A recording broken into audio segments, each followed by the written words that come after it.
All right, so how are we doing? Good. Why don't you both tell me what your question, what's on your minds, and then we'll kind of mix it up Go ahead. together. Okay, my question is, I was wondering where you were at personally regarding the belief of astral projection through meditation, and if it's possible to exist in another dimension. You think I'm here? I'm sitting home right now, meditating, and this is my astral projection. Next question. So, so I had an experience with you doing Kirtan about 15 years ago, and I had actually wanted to ask you about this for years. So I went to this place in my mind. I was completely present in the room. I knew where I was, and it wasn't like a drug experience where you were trapped. I could leave at any time, come back. And I felt absolutely that everything was just as it should be. It was just very beautiful that whatever was unfolding, whatever was going to happen in my life or to everyone I know was just as it was meant to be. Beautiful. And it was really nice, and I just stayed there for a little while and then came back. Wonderful. By choice, kind of. Yeah. But it was beautiful. So, I guess the question is, what is that? And of course, I've never quite gone back there, despite meditation and so forth. But it was kind of amazing. Okay.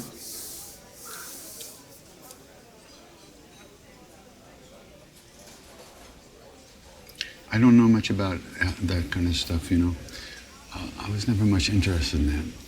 I have such a low tolerance for pain that I just wanted the love, that was the only thing that made it okay for me.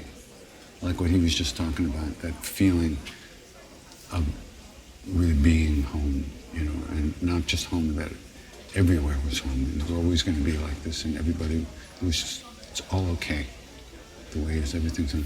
So I never really thought too much about that stuff. Here's a funny story. So Maharaji was up in the hills in India, way up in the mountains, about 13, 14 hours from Delhi, New Delhi. And there was a temple in New Delhi was being opened and that day, and they had asked Maharaji to come, but he said he's not coming. So sometime around 12 in the afternoon, Maharaji says to Mr. Tiwari, who was our very old devotee, this, let's go for a walk. So they went for a walk on the ridge, facing the Himalayas, there's ridges right below the Himalayas. And he said, okay, you sit down and meditate. Face the Himalayas and meditate. So Tiwari sat down and meditated. And then Maharaji wakes up, come on, get up, you're wasting my time, let's go back, we gotta go back. We went back to the house, that's all. The next day, a car arrives with a bunch of people from the temple in Delhi, and they said, we're bringing Maharaji his prasad from the temple, the food. He left before and didn't take it with him when he went, so we wanted to bring it to him. And the guy in the house says, what do you mean he left? He was here all day yesterday, he didn't go anywhere. And they said, you calling me a liar? And then he sees Tiwari and said, and he was with him. So, we talk about astral projection. These guys can do anything.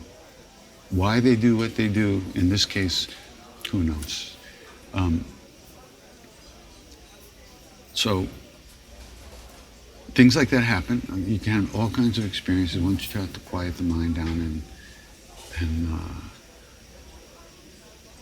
but what we're looking for is how to live in that place, So I know people who can do things, movements, go places, see things in far distances and stuff like that.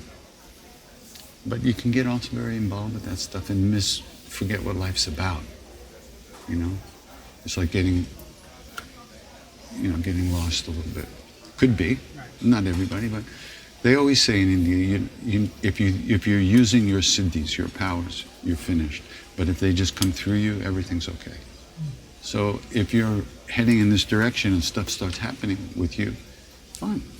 But if you get caught wanting that and using it and enjoying it in the wrong way, you forget where you're going. Does that make any sense? Perfect sense. Okay. Yeah. Does that apply to anything that you're experiencing or into?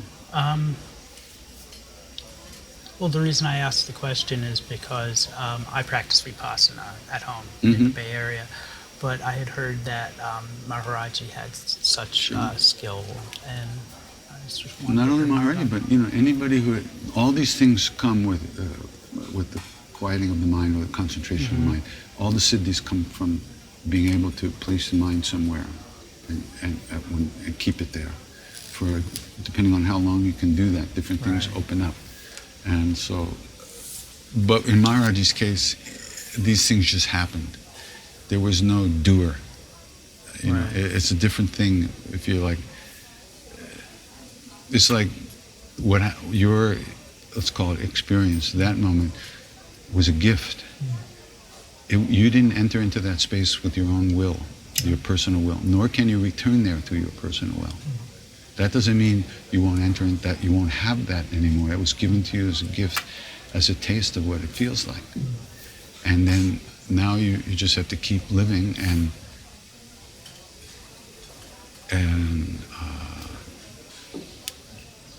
keeping that alive in your heart.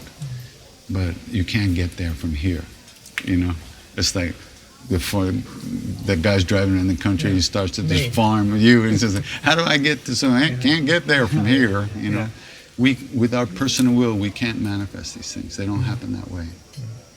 These moments of grace arise from within, but not to our ego will, to our own efforts. Through letting go and opening, lots of things happen. And all this stuff is true, and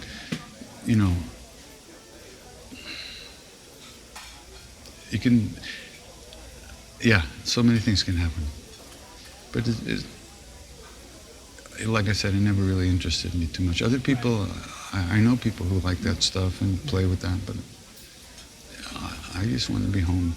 I kind of, I'm curious how this sitting and how this manifests in my life and in my experience of the world and people. Yeah. So that, how it allows me or helps me to be more present and more loving. Well, it does, because you had a taste. Yeah. And was there a sense of recognizing that this is more real than the rest of it? I've had a couple other little openings into something similar, and it's more like that we're here, we're looking at each other, we're experiencing this, and this is real, but there is a vast reality that is way far beyond what we're seeing here. So it's it's beautiful, incredible kind of thing, just the little peaks. Yeah, those peaks, you'd have to, they don't come from nowhere, that comes from the efforts you made somehow yourself in some birth or other that, precipitated that kind of opening, that glimpse into reality. I think if you tried to sit and make that happen again, you just can't do it that way. I've tried. Yeah. A little bit. Yeah. But you shouldn't don't get frustrated because that's, I wrote a song once and there was a line that, one look is more than most men get, but, I forget the rest of the line, but one look is more than most men get. So that's a great grace, What you can do is develop what they call the four immeasurables in Buddhist meditation, with the four qualities: compassion, loving kindness, spontaneous joy in others' joy, and equanimity. And by working on those qualities, you're opening the channels to that place, because that's how that place expresses itself, through those four qualities. And the other thing is the constant storylines that are going on in our head all the time are usually not about kindness and compassion and those things. So if we kind of train ourselves to start thinking that way, it opens that place up a lot more. It's indirect, but it only can be indirect. You can only open the door. Whether they go through or not, that's up to them, so to speak. But you know what I mean? So practicing the four immeasurables is very wonderful, like loving kindness meditation. That would definitely clean up a lot of stuff that's covering that place in you, because it's there. So that's the kind of, so if you're doing Vipassana, you know, we did a lot of Vipassana. We had, Mr. Goenka was our teacher in Bodh Gaya in 1971-7. And I remember once I got called into his room for my interview, and he was sitting on the bed, and behind him was a window, right? And I came in and I sat down on the floor in front of him, and I looked at him, and I could see right through him out the window. I blinked my eyes a few times, and I was still seeing through him out the window. And, yeah, okay. And I went and spoke to this friend of mine who was a Buddhist nun. I said, you know what happened? And he goes, oh yes, he has a lot of space between his molecules. But he was a big meditator, you know, he was zoned out.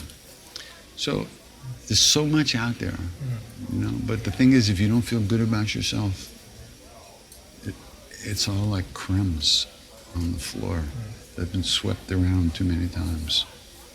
And we go after those crumbs so often, you know. So yeah, that's a great thing. You get in touch with Sharon. Do some of Sharon's practices, you know. Sharon Salzberg. Yeah. That's going to really, that'll open up a whole thing for your, it's like you don't have the channels aren't open for that to flow. It's there, but there's no way for it to flow. So that's, you know, you got to kind of, that's why I remember one time in New York, I was about to sing this song chant that I wrote that has a little English at the beginning, right? So I introduced it to the audience, and a friend of mine was in the audience, and she said the guy next to her went, I didn't come here for that. The English part, right? And I said, what is it that, I love that, you know? And I thought, what is it that the guy didn't come? He didn't come here to be sung into English. Why? English is the language we give ourselves a hard time in 24/7. Why does he want more of that, right? So he wanted to do ram, ram, ram, ram, ram, ram, and not know, you know, with completely, you know, asleep. But so it was a funny moment. The point is that we don't have, being born in the West, our minds, our thought processes, and they don't support these states. We sit, and then we get stupid until the next time we sit. That's not enough. Right. You know, we have to find a way to kind of recognize where other people are at, really look at people, see their situation, see the pain they're in, do what we can to help if that's it.